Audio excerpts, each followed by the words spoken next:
Welcome friends to another r/prorevenge video. As always, if you enjoy these videos, please make sure to hit that subscribe button. And our first story of the day is by Computer Blue. Then what exactly are they insured for? Our free dream wedding. My then fiance and I had planned our wedding right when COVID was hitting the news. She, a lawyer, thought it might be good to get some event insurance, which would cover cancellation due to really any seriously impactful change to our wedding plans. For example, something out of our control that meant X percentage of guests could not attend on Y timeline, including causes such as weather or pandemic. The insurance company agreed on several conditions, one of them being that they would be the ones to negotiate rescheduling costs, which we thought was fine. My fiancé commented on how that would backfire on them, as they would need to negotiate with her new mother-in-law for one of the services. We covered the venue, staff, caterers, florist, and all other supporting services, which we had mostly given full payment in advance by this point. They wouldn't insure the bar services. Oh well. When COVID immediately took hold and we had to cancel all our plans and reschedule, the fight with the insurance began. We had to get our own lawyer, which is when I learned that my wife apparently had the insurance company by the balls. It's still not finally over, but we have thus far achieved the following results in chronological order. The judge confirmed that my fiance's contract provisions were perfectly sound. He noted that her provisions for a cancellation and rescheduling timeline were very generous. This part alone took about 6 months. The judge asked the insurance company lawyers to describe some reasonable circumstances that we could make a successful claim, if not the circumstances in question. What exactly are they covered for that you might sell them insurance in good faith that it might be exercised? No good answer was offered from the reaction of the judge. Our wedding rescheduling costs for all services were put into escrow. It happened when the insurance company lawyer pissed off the judge by asking him to recuse himself as he was insured by a subsidiary of their parent company. This didn't go over well at all when the judge pointed out that if they were able to retrieve his data, they were indistinctly acting as a single entity from their parent since they directly represented the information. Amusingly, several of our services were yet to actually be confirmed by the service provider, as we had intended to trim down many of them. The vendors did not let on to this fact when asked, so the amount in escrow was well in excess of anything we were ever intended to shell out. The vendors and the insurance company have yet been unable to successfully and wholly reschedule. Only the florist is able to meet the commitments required due to COVID. The timeline has now been exceeded and the escrow account was transferred into our accounts. The contract has been fulfilled and we're now quibbling over crumbs. The insurance company is being fined and must perform external audits. The insurance company lawyers are being chastised heavily by the judge for their conduct in court. We lost our battle for our court costs, but they didn't amount to much in the grand scheme. All the service providers, being local or family, have decided to provide free or at-cost services to us for any future wedding. We're trying to offer pay and they just refuse. I ended up putting all the money into GameStop and made a tidy profit on that as well. Not crazy, but more than 25%, which just put us at our retirement goal. We're not close to retirement age. It's been a good year to us, so we donated 20% of our savings to charity today. Support your local nature conservancies. And a good portion of it is insurance money. We did a small private ceremony during the proceedings and will eventually do a proper redo with family one day, maybe. Be honest guys, if you caught wind of that GameStop news going by, did you think about getting involved in that in some way? I know I was looking at retail investing apps when I saw that GameStop craziness going on. OP did and it turned out well for them. Let me know in the comments down below. This next story is by Rogue Misanthrope. Employees' lunches are their personal property and the company is not responsible for lost or stolen personal items. Nobody likes a lunch thief, and I had one of the most aggressive at my office. There were rumors for a few months leading up to the inciting incident of someone going around and taking people's lunches. Just about every day, someone different would complain that their lunch was missing. It even happened to me once or twice, but I figured, hey, it's a big office. A few people are probably just careless and grab the wrong lunch and are too embarrassed to bring it back. Or someone else packs their lunch and they don't know what's in there, so it's not obvious they have the wrong one or whatever. Most people just brought brown bags with their names on it anyways, or the identical Rubbermaid Tupperware with a little piece of label tape on the side. It was easy enough to mix up.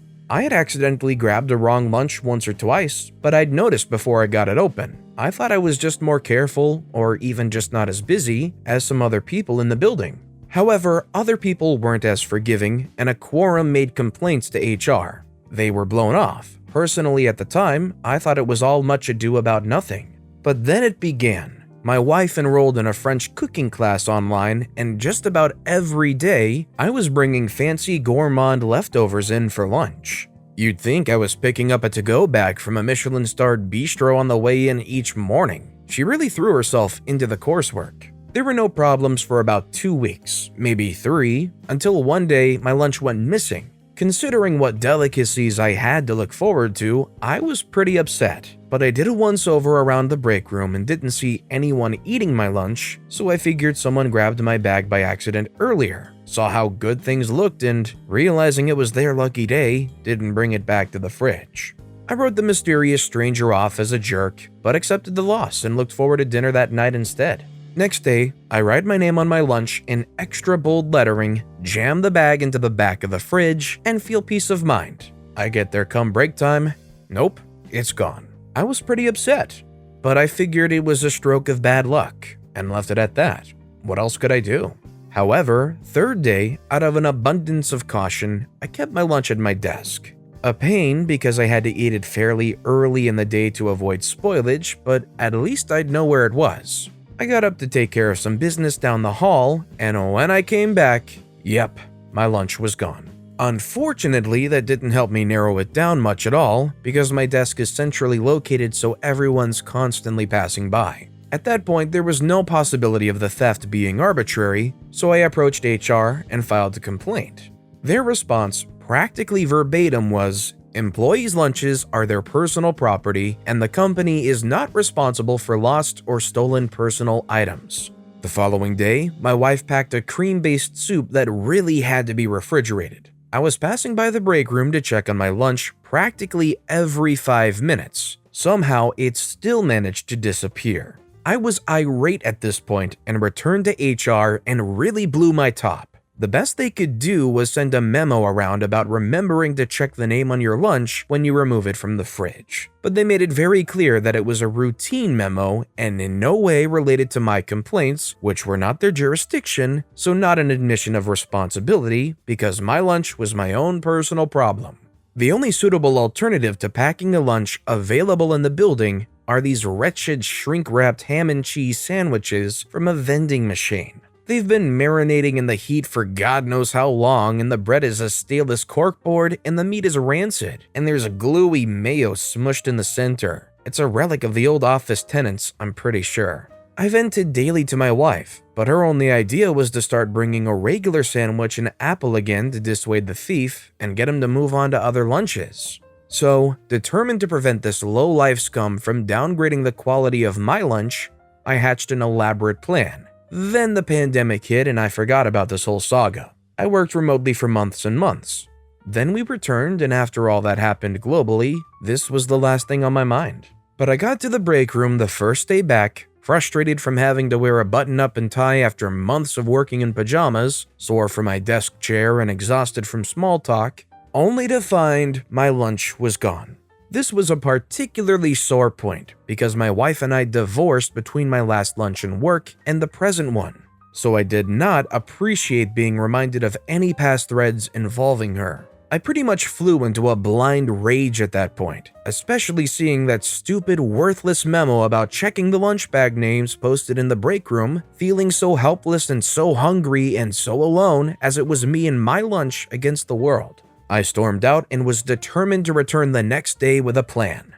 So I came in the following day with an empty lunch bag, and I checked closely to be sure no one was watching, and I switched the contents of the HR person's lunch bag into my bag. So now their lunch appeared to be my lunch. They packed a regular brown bag, so I just discarded that and I left, and I waited. I knew this was a pretty big gamble because it was contingent on the theory that the thief was avoiding me while having lunch, but not wary of anyone else, so would eat out in the open if there was no risk of bumping into me. So I made a big show of going around the office announcing that I was headed out for a meeting and I wouldn't be back until at least 3 p.m. I even went to the trouble of moving my car out of the lot to a space 2 streets over, where I then sat in my car and worked remotely for several hours before sneaking into the building up the back stairway. I then sat in the stairwell just outside the break room, where you can hear chatter but can't be seen, and after about 20 or 30 minutes of waiting, I heard it. The sweetest sound I'll ever hear in the office. HR guy says, "What the heck, Kyle? That's my lunch." The lunch thief says, "No, it's not your name on the bag." HR guy says, "Give me that." I'm assuming grabs bag and sees my name. The HR guy says, "Yeah, let's head to my office for a chat." The HR rep later called me in as well and said they were aware of my break room hijinks, but it was obvious that the point still came across loud and clear. They warned me that it was a violation of policy to move another employee's lunch. It took every ounce of self-control for me to keep from retorting, "I thought our lunches were our personal property, and the company wasn't responsible for them being lost or stolen." They informed me they located the thief and things would be handled accordingly.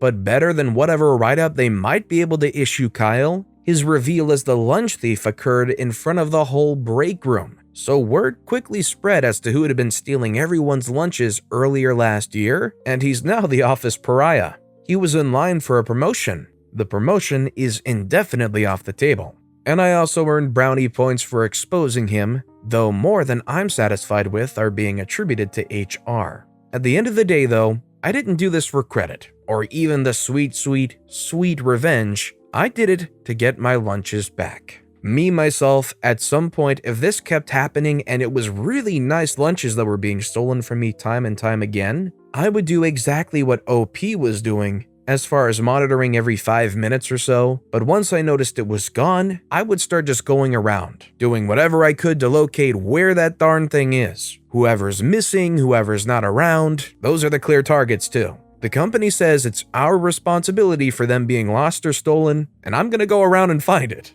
And our final story of the day is by Sarah Leiber, Stealing from Locker, Enjoy Your Trophy.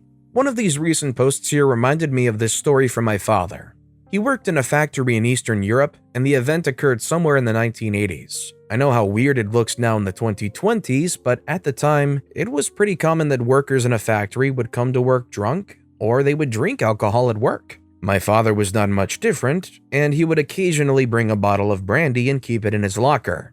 These lockers were pretty easy to access without a key. You would need just a screwdriver or some piece of metal, and the door would easily be bent, and then returned to original afterwards. The factory was working in shifts, and when you come the next day, you would just notice that someone opened your locker and something's missing that you left inside a day earlier. As my father was bringing quite good booze, it would be missing next day. After who knows how many times his booze was stolen, he had enough of it and he decided to set a trap for the thief.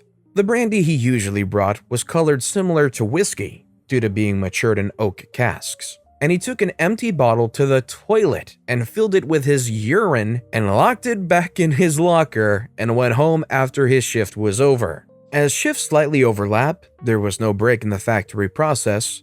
The next day when he would come to work, people from the previous shift were still there. He went to his locker and noticed that the bottle was completely missing. He went to the workspace and loudly asked if anyone knows what has happened to the bottle with urine from his locker. He said that he had a medical check as he might have some urinary infection and he had to bring morning urine, but he forgot it in his locker a day earlier. One of the guys turned red and started yelling at my father how he dared to leave urine in a bottle labeled as brandy, that someone could have mistakenly drunk it and got seriously sick. After that, his locker was not robbed ever, and that guy got a new nickname, a pee drinker. Is it ethically the best thing to do? Not necessarily. Is it a very satisfying way of dealing with the situation? Absolutely. You can't tell me that OP's father didn't probably think that was the most hilarious thing ever. Being able to just see right into the face of somebody who realized they ingested a lot of waste product because they were a thief and tried to steal a good bottle of brandy. Well, that'll teach you to stop having sticky fingers and going around rifling through other people's lockers, you pee drinker. But with that being said, that's a wrap on another bunch of stories here today. As always, if you guys have any favorite videos of this bunch, let me know which one in the comments down below and why. And if you enjoyed the stories in general, if you could subscribe to this channel, it'd mean a lot to me. I make these videos daily, and it's by far and away the best way to support my channel. So no matter what you did, whether it was subscribing or liking, leaving a comment, I just appreciate the heck out of you guys. And as always, I'll be back tomorrow with even more stories right here on the Storytime channel.